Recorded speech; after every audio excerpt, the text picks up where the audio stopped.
Good morning guys. Galing ako ng Bacala guys. Tsaka nung pagbalik ko guys, tingnan nyo naman, papayag ba kayo na pag may ganito kayong sasakyan, ipapark nyo lang sa labas?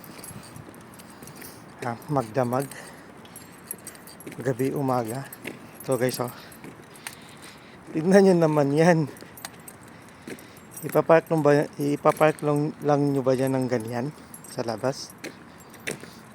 Ang malupit guys,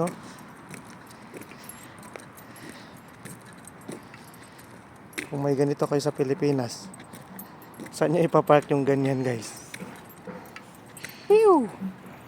Panes!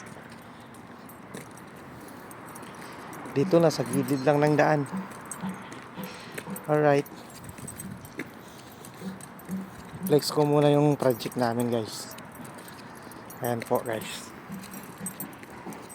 Ayan po mga idol. Ayan po yung project namin. Laki guys, no? Laking bahay din yan. Sa electrical ako guys So, bye bye.